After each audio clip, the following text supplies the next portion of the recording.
The hidden empire beneath the soil.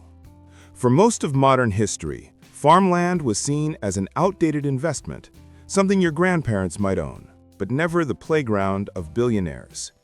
Yet today, some of the richest people on Earth, from Bill Gates to Jeff Bezos, are quietly buying vast tracts of agricultural land.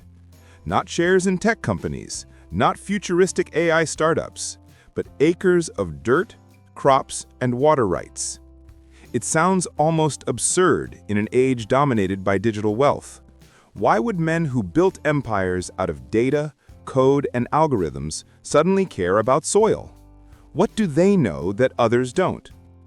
Across the United States, farmland prices are surging faster than ever before. According to the U.S. Department of Agriculture, the average value of farmland has nearly doubled in just the last decade. But it's not only happening in America. From Africa to South America, from Ukraine to Australia, billionaires, sovereign wealth funds, and private equity firms are pouring billions into land. This silent land grab isn't random, it's strategic, because farmland represents something that's becoming increasingly rare: control over the one resource no technology can replicate: food. Every smartphone, every electric car, every satellite still depends on the same basic truth. Without fertile land, human civilization collapses. And the world's richest investors are positioning themselves to own that foundation. But this isn't just about food production. It's about power, geopolitical power, financial stability, and control over future scarcity. The question isn't just why billionaires are buying farmland. It's what they plan to do with it. The strategic shift. Why billionaires see value in DRIT. To understand why the ultra-wealthy are suddenly obsessed with farmland, you have to look at one concept: scarcity. Land, unlike stocks or cryptocurrencies, is finite. No one is making more of it. Every new city, every industrial park, every expanding suburb consumes a portion of what used to be farmland.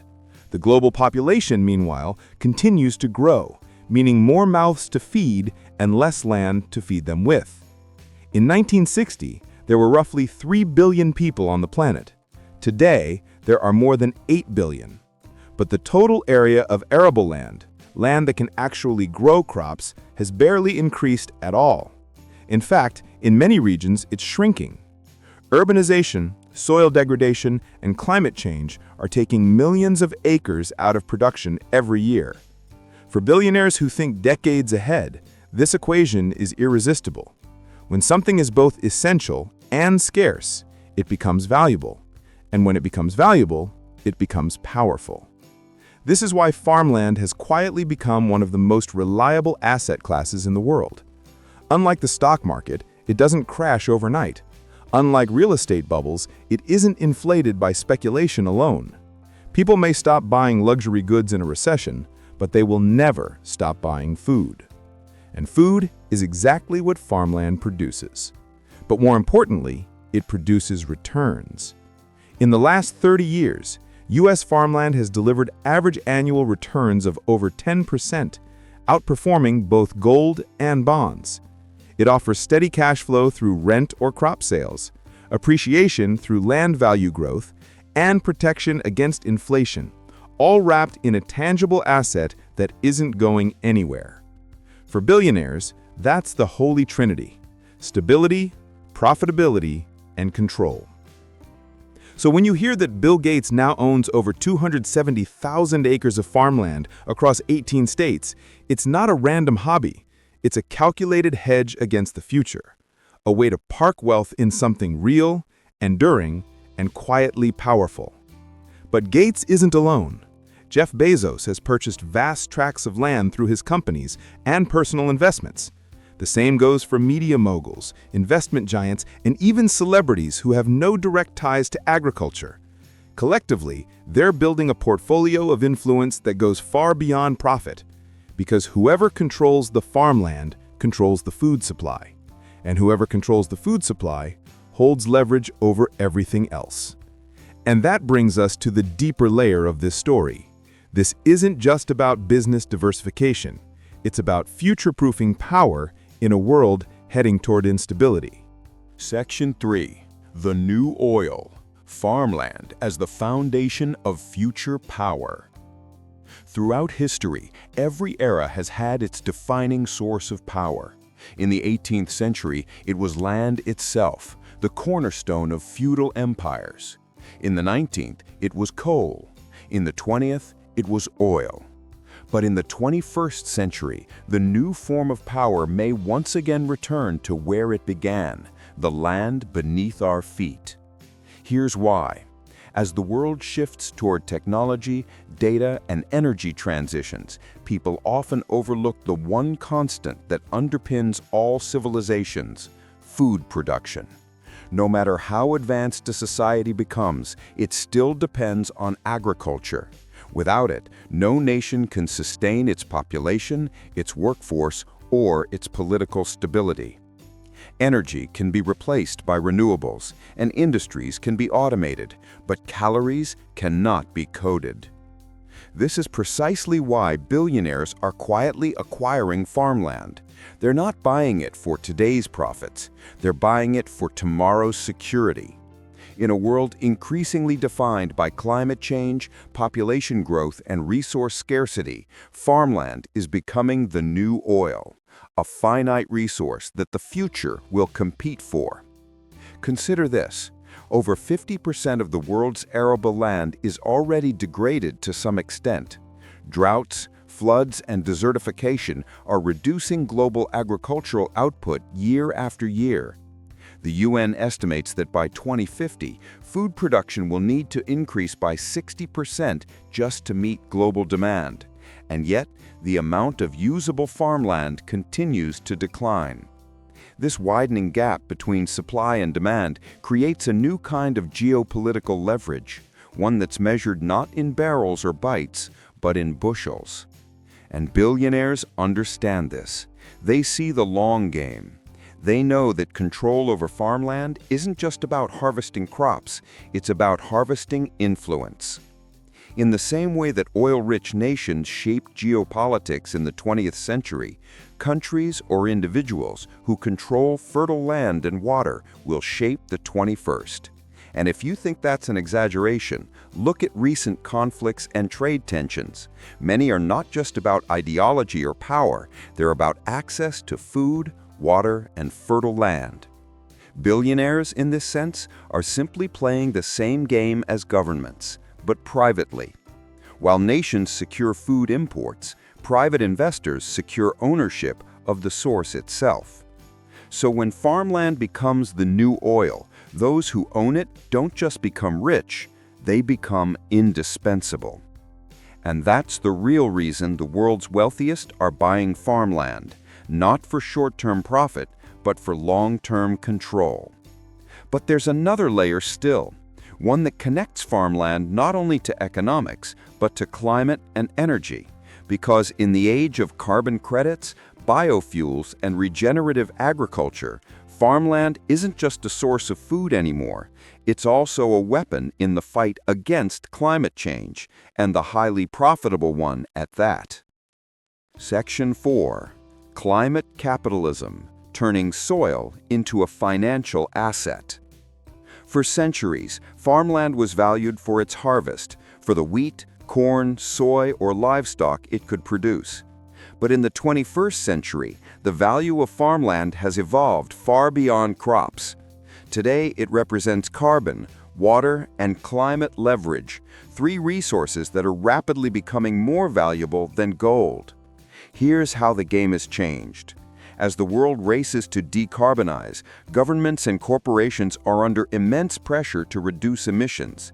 But cutting carbon isn't easy. Many companies simply can't eliminate their pollution completely, so instead they buy something called carbon offsets. These offsets are credits that represent a reduction or capture of carbon elsewhere, often through forestry, soil management, or sustainable farming practices. Now imagine who owns the land where that carbon is stored or captured. The same billionaires who've been buying farmland for years. In this new system of climate capitalism, Farmland isn't just productive, it's profitable twice, once through what it grows, and again through the carbon it absorbs. Investors can lease their land for agriculture and simultaneously earn carbon credits that can be sold to major corporations looking to offset their emissions. It's a financial revolution built on photosynthesis. And it doesn't stop there. Water rights attached to farmland are becoming equally valuable. In regions facing severe droughts, like parts of the American West, access to groundwater or irrigation rights can be worth millions. Some investors don't even farm the land they buy. They hold it for the water beneath it, knowing that scarcity will only drive prices higher. This is why farmland is no longer just a rural investment. It's a climate asset. It sits at the crossroads of environmental policy, finance, and survival. Billionaires see what others don't, that the fight against climate change will reshape markets as profoundly as the Industrial Revolution did. And those who own the tools of that transformation, the land that captures carbon, the fields that produce biofuels, the ecosystems that store water, will control the next phase of global wealth creation. For example, large agricultural holdings can now participate in carbon credit markets, renewable energy leasing, and regenerative agriculture programs funded by governments. This means billionaires can collect subsidies, tax breaks, and sustainability incentives, all while watching the land itself appreciate in value. It's capitalism reinvented for the era of scarcity, profit disguised as environmentalism. But while the rich position themselves as the stewards of sustainability, critics argue that this new form of green investing could deepen inequality. Because if farmland becomes not just a means of food production, but a financial instrument, the gap between those who own the land and those who work it will only grow wider. And that leads to one of the most controversial aspects of this story: the power imbalance created when billionaires and corporations own the very soil that sustains life. Section 5. The silent land grab, when wealth meets control. Across the globe, a quiet but profound shift is taking place. While most people see farmland as a patch of green dotted with barns, the ultra-wealthy view it as a strategic asset, a combination of money, influence, and security. This is not speculation. It is a deliberate accumulation of control over one of humanity's most essential resources. In the United States alone, corporate and billionaire ownership of farmland has surged dramatically over the past 2 decades. Bill Gates, often cited as the largest private farmland owner in America, holds hundreds of thousands of acres spanning multiple states. His acquisitions, spread across wheat, corn, and vegetable farms, are managed not as hobby investments, but as part of a sophisticated portfolio designed for long-term yield and influence. Gates is not an outlier. Investment funds, hedge funds, and private equity groups have quietly followed suit, purchasing farmland across North and South America, Australia, and Africa. These investors leverage economies of scale, technology, and sophisticated data analytics to maximize returns. Drones, soil sensors, satellite imaging, and AI-driven crop management allow them to optimize yields far beyond traditional methods. This is where the silent part of the land grab becomes clear. Unlike stocks or crypto, farmland is opaque and slow-moving, allowing large investors to accumulate holdings without attracting public scrutiny. A single transaction can be tens of millions of dollars spread across dozens of parcels, and by the time it appears in public filings, the land has already changed hands. The implications extend far beyond profit. Owning land means ownership of future food supply, water access, and even influence over local economies.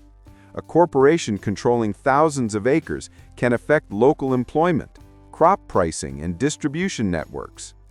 This level of control over foundational resources introduces a new form of private power, one that rivals or even surpasses traditional political authority in certain regions. And the strategy is not limited to domestic markets. Globally, wealthy investors target countries with fertile land but weak governance structures. Regions in Africa, Eastern Europe, and South America are increasingly subject to foreign acquisition of farmland. This raises ethical and geopolitical concerns, as local communities may lose access to land they have farmed for generations. Yet, from a financial perspective, it is rational. The equation is simple. Scarcity plus demand equals power. Farmland is finite. Global populations are growing. Climate instability is increasing, and food remains essential. For billionaires, it is one of the most predictable paths to long-term wealth and influence. A hedge against inflation, political instability, and technological disruption. This accumulation of farmland signals a profound shift in global economics. Whereas once wealth was measured in factories, stocks, or oil fields, the next era may be defined by who controls the soil. And as this trend accelerates, questions about equity, food security, and the concentration of power become unavoidable. Section 6. The global implications: food, power, and geopolitics. The farmland acquisitions by billionaires are not just a domestic story. They are a global phenomenon with far-reaching consequences. In an increasingly interconnected world, land ownership intersects with geopolitics, trade, and food security. Countries that control their own agricultural output can weather crises more effectively. Countries that rely heavily on imports are vulnerable to price spikes, supply chain disruptions, or deliberate withholding of food.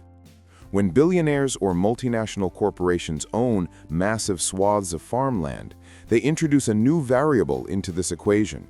Their decisions, whether to sell, lease, or hold land, can ripple through global markets. Crops grown on these lands feed not just local communities, but entire nations. A drought or strategic shift on one large estate can affect global commodity prices. In essence, private actors now wield influence once reserved for governments. This concentration of farmland ownership also raises questions about access and equity. In many regions, local farmers are being priced out or pushed into corporate contracts that favor efficiency over traditional livelihoods. While the land itself produces abundance, the distribution of wealth and resources becomes increasingly uneven. Critics warn that this could exacerbate inequality and even provoke social unrest in vulnerable areas. At the same time, farmland as a financial instrument creates new avenues for wealth generation. Investors can profit from crop yields, carbon credits, biofuel production, and land appreciation. Water rights, irrigation control, and technological management further enhance the value. In this sense, farmland is no longer just an agricultural asset, it is a strategic, financial, and political lever. The long-term consequence is profound. The control of land may define the next century's geopolitical power dynamics. Just as oil shaped alliances, conflicts, and economic policies in the 20th century, farmland could determine resilience, influence, and prosperity in the 21st. Those who hold it hold leverage. Those who don't may face dependency. In the end, billionaires buying farmland are doing more than investing in crops. They are investing in stability, influence, and the future itself. This is not speculation, hype, or fleeting trend. It is a calculated repositioning of wealth into tangible, scarce, and essential assets. Assets that will only grow more valuable as global challenges intensify. Conclusion: the quiet revolution beneath our feet. The quiet accumulation of farmland by the ultra-wealthy is one of the most consequential financial movements of our time. While public attention focuses on tech, stocks, or crypto, the true game of wealth and power is being played on the soil. The richest investors are buying not just land, but control over a fundamental resource: food, water, and climate resilience. As global population grows, climate challenges mount, and scarcity pressures intensify, farmland becomes far more than an investment. It becomes security, influence, and survival. Those who understand this shift will see why the world's wealthiest are quietly positioning themselves at the center of it. For the rest of the world, the lesson is clear. Tangible, essential assets will define the next era of wealth. Farmland, often overlooked and undervalued, is no longer a passive resource, it is a powerful engine of future prosperity and influence. In the quiet, strategic acquisition of acres, the billionaires of today are shaping the food systems, financial markets, and power structures of tomorrow. They are not just buying land, they are buying the future. And as history has shown, those who own the foundation, the soil beneath our feet, often hold the keys to everything built above it.